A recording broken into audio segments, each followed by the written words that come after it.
Sanggar Cerita mempersembahkan Sabda Pandita Ratu. Sabda Pandita Ratu, naskah ditulis oleh Pondra Swasti Langit, diolah oleh Agus Nur Ismail, teknik dan montase Ibing Arifin, dengan sutradara Dian Pertiwi. Sabda Pandita Ratu kali ini mengetengahkan episode yang ketiga dengan judul Purnama Kambang Ayun, dengan para pemain Elias sebagai Ki Ageng Pesanggaran, Arya sebagai Sabalangit, Ferry Fadli sebagai Kameswara, dan pembawa cerita Asdi Suhastra. Kameswara menoleh ke arah Ki Ageng Pesanggaran. Kemudian dia menatap Biku Dewa Hastu, Empu Gandring, Aryo Panumping, Ken Siwi dan Mahesa Beranjangan. 6 orang yang telah dikenalnya ini nampak masih diam terpaku. Terutama Mahesa Beranjangan, dia seakan-akan bingung dengan apa yang harus dilakukannya. Perlahan dia menoleh ke arah ayahnya, Ki Ageng Pesanggaran. Ki Ageng diam, bahkan seolah-olah tak ingin berbicara sepatah kata pun. Sementara itu kuda bandang yang melihat suasana seperti ini nampak tertawa terbahak-bahak, seolah-olah puas dengan apa yang telah dilakukannya. Luar biasa, bukan? Nah, apakah kau puas, Kameswara, dengan apa yang kuceritakan tadi? Cukup licik juga kau kuda bandang. Tapi sayang ceritamu tidak lebih hanya sebuah fitnah belaka. Fitnah? Rupanya kau masih juga menutup-nutupi kejahatan ayahmu. Tanyakan saja langsung pada ayahmu. Apakah benar yang kukatakan ini adalah fitnah? Mahesa Beranjangan, kau jangan terpukau dan diam seperti itu. Lakukanlah apa yang seharusnya kau lakukan. Percayalah apa yang kuceritakan tadi. Biar bagaimana, aku adalah pamanmu. Untuk apa aku bercerita dusta? Sayang sekali aku tidak bisa membuka penutup wajahku ini. Aku malu karena wajahku cukup mengerikan. Dan semua ini pun akibat perbuatan ayah angkatmu itu, Beranjangan. Tutup mulutmu, keparat! Kau tidak bisa membakar-bakar hati kakangku. Semua yang kau ceritakan ini tidak ada buktinya. Ya, memang tidak ada buktinya. Tetapi apakah ayahmu pun mempunyai bukti bahwa Mahesa Beranjangan itu adalah anak kandungnya? Percuma kau menyangkal perbuatan masa lalu ayahmu, Kameswara. Biar bagaimanapun dia mengakuinya bahwa dia memang melakukannya. Ya, sekalipun ayahmu hanya diam seperti itu. Sungguh tidak kusangka. Ternyata kau benar-benar manusia busuk, Kanikara. Tapi aku cukup senang juga mendengar cerita seperti ini. Kameswara, malam ini ayahmu benar-benar mengalami peristiwa yang menyenangkan.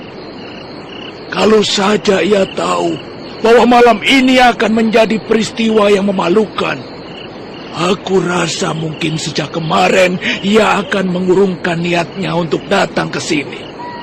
Nah, bukankah begitu, Kanikara? Cukup! Hentikan ocehanmu itu, bocah Pradata. Jaga mulutmu baik-baik kalau kau ingin bernasib baik. Anak muda, kau masih terlalu tanggung untuk mengertaku.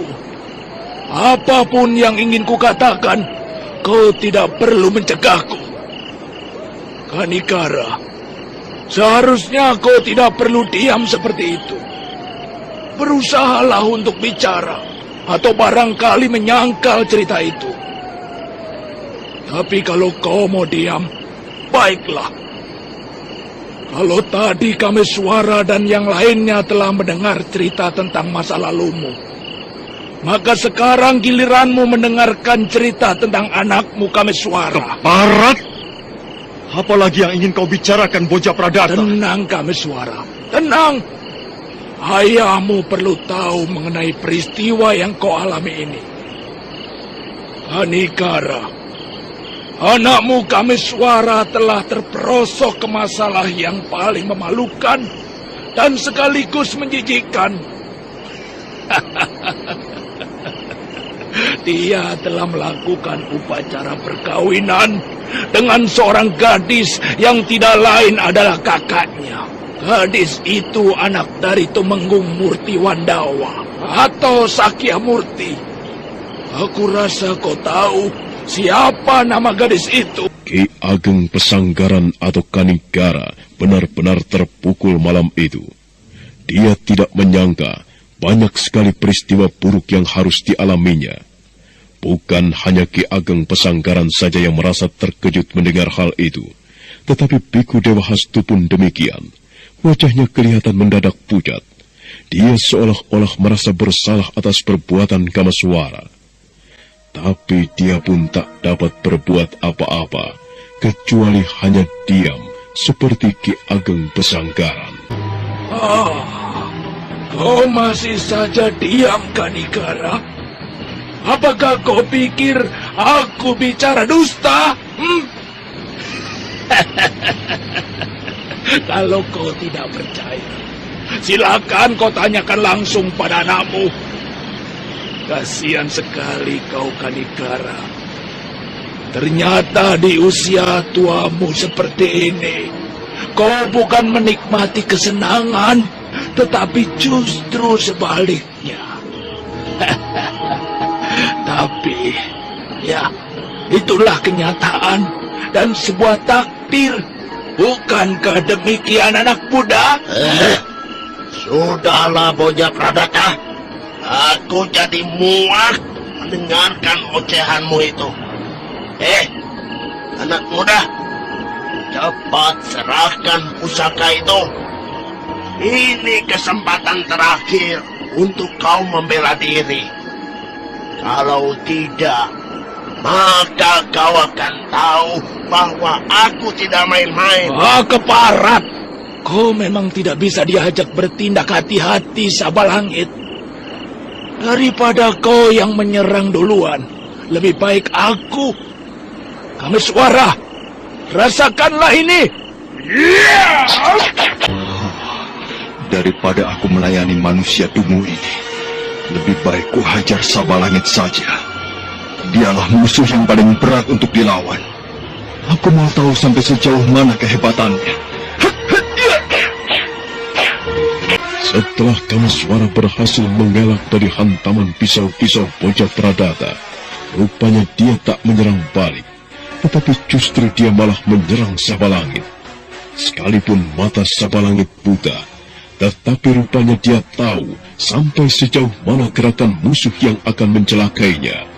Dengan gerakan yang gesit, Sabalangit mengelak ketika Kameswara menghunuskan keris pusakanya.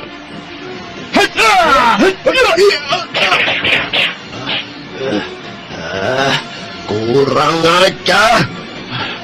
Rupanya kau sengaja menyerangku untuk memancing kemarahanku, anak muda. Aku sebenarnya tidak memancingmu, tapi aku justru ingin mengetahui sampai sejauh mana kehebatan orang yang bernama Sabalangit itu. Apakah benar kehebatan namamu sesuai dengan kemampuan yang dimilikinya? Debat! Rupanya kau masih menganggap enteng Sabalangit. Baiklah, kalau kau memang ingin membuktikan kehebatanku, nah, rasakanlah ini.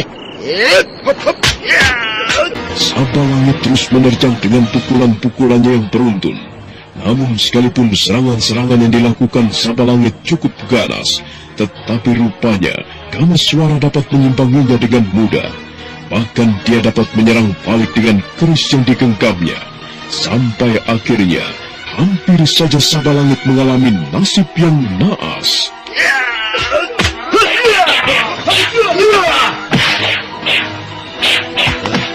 Bangsat!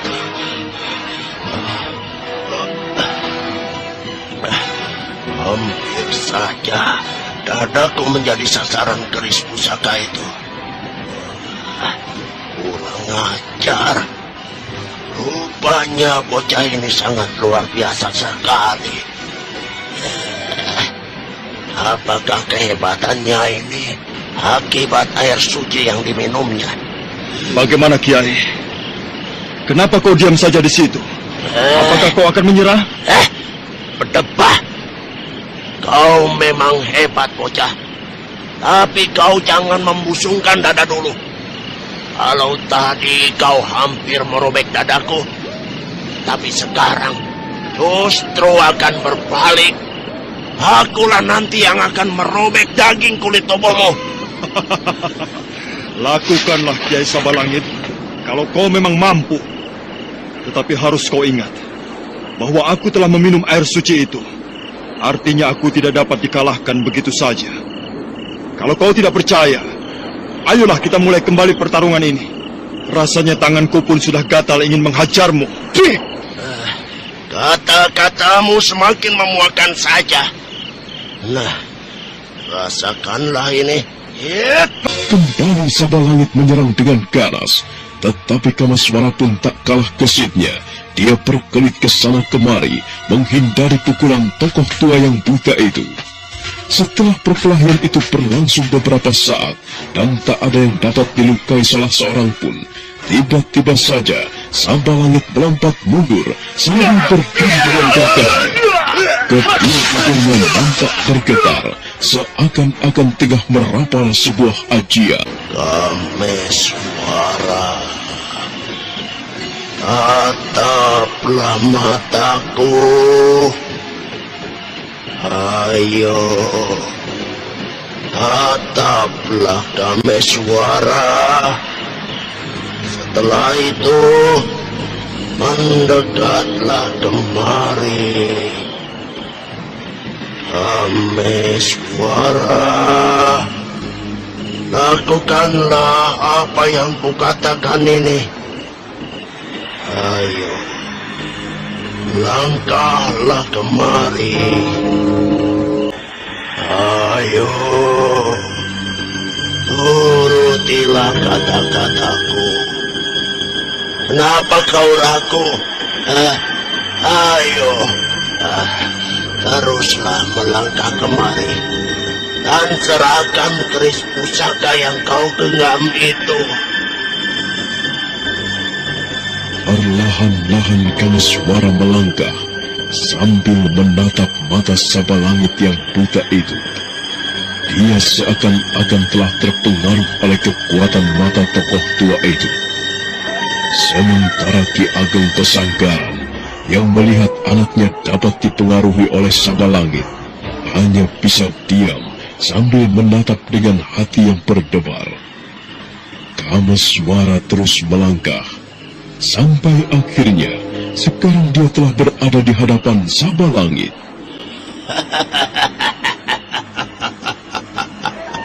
Bagus anak muda.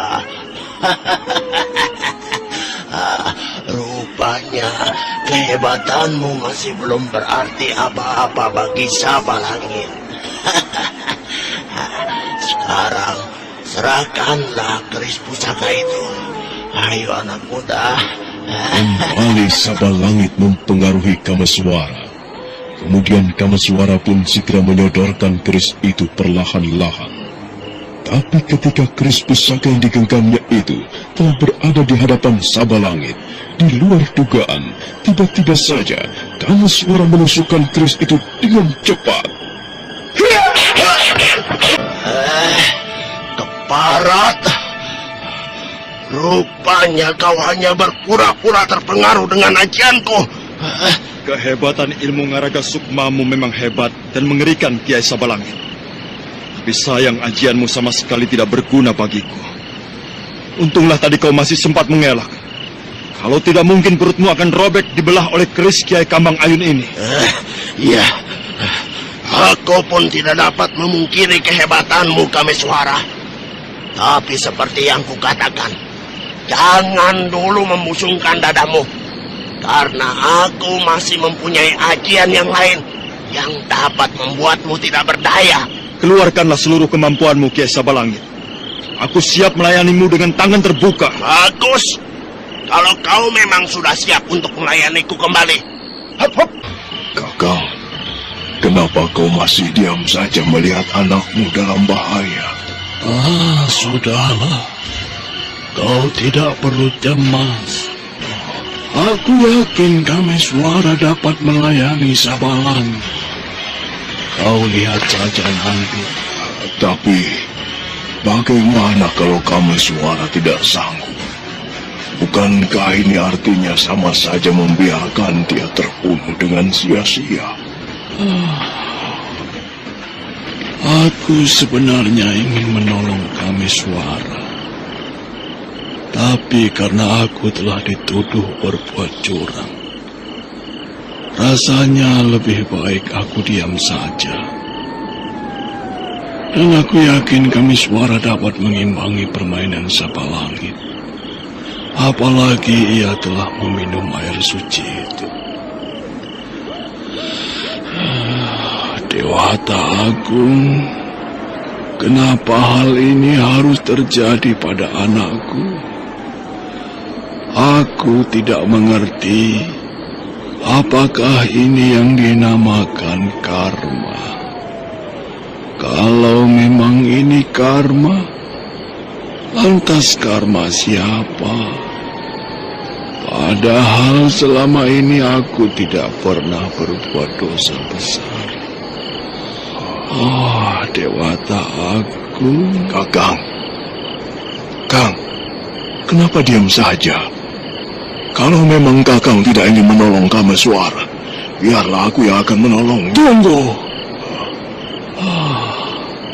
Aku tidak ingin kau turun tangan membela Kameswara. Padahal anak itu belum terlihat kalah. Sebaiknya kita bersiap-siap saja. Tunggu saat yang tepat untuk membantu dia. Akhirnya Biku Dewa Hastu diam saja setelah dicegah beberapa kali oleh Ki Ageng Pesanggaran. Dia hanya bisa menarik nafas sambil menatap perkelahian yang menegangkan itu. Sabalangit memang bukan lawan yang enteng, apalagi ia lebih dikenal sebagai pendekar yang mempunyai olah kanuragan langka. Semua para pendekar yang masih berada di tempat itu nampak menatap perkelahian itu dengan wajah yang tegang. Terkadang sesekali terdengar desahan yang kaget. Keduanya masih bertarung dengan sengit. Sabalangit hatinya benar-benar menjadi tegang. Semula dia menganggap enteng musuhnya, tetapi ternyata mempunyai kanuragan tinggi. Hingga pada saat berikutnya, tiba-tiba saja Sabalangit melenting ke udara sambil kemudian mendarat dengan jarak agak jauh dari Kameswara.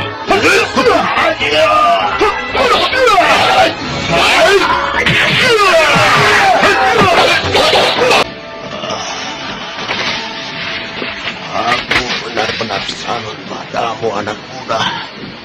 Semula kukira kau tidak bisa mengimbangi permainanku. Ternyata dugaanku salah.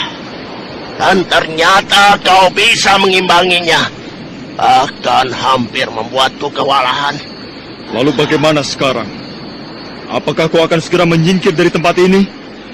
Atau kau tetap akan melanjutkan perkelahian ini? Kesombonganmu semakin menjadi-jadi saja, bocah. Kau pikir aku akan mudah pergi begitu saja?